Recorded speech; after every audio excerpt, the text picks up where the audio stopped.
Hi, I'm Luan Akin with Tagawa Gardens in Centennial, Colorado. I'm the garden ambassador there. At home, I'm also a beekeeper. I got the bees 10, 12 years ago when my tomatoes weren't doing well, and I thought, well, I'll get bees, I'll get better tomato pollination. Turns out the honeybees don't pollinate tomatoes. But by the time I figured that out, I was smitten and I was in love with the bees.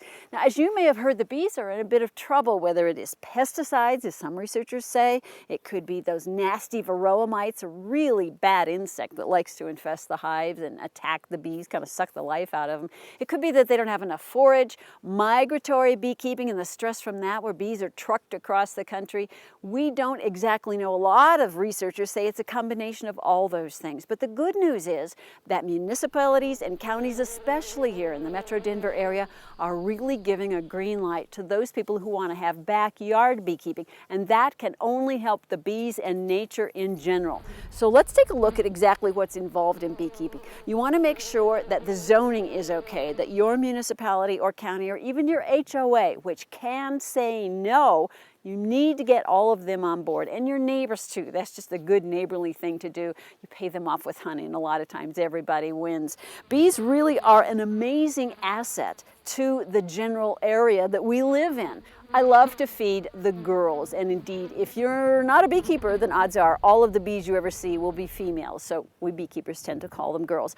I like to give the girls lots of summer forage, so I plant a whole bunch of Russian sage that comes out and blooms in the middle of summer when not much else is in bloom. I plant lavender because lavender is a great Colorado plant. It grows so well here with just a few basic requirements, and both plants are loved by the bees. So it's a great idea to increase the forage. Even if you don't want to be a beekeeper, you can be a bee-friendly gardener, and at Tagawa's we'll be happy to tell you all kinds of ways that you can do that.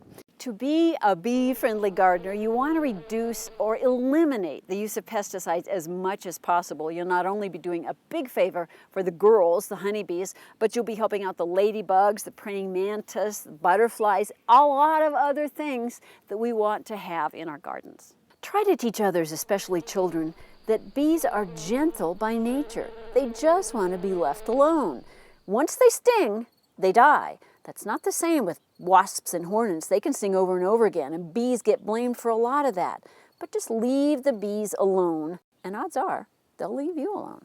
As you may know, 1 out of every 3 bites of food we eat depends on a honeybee for pollination.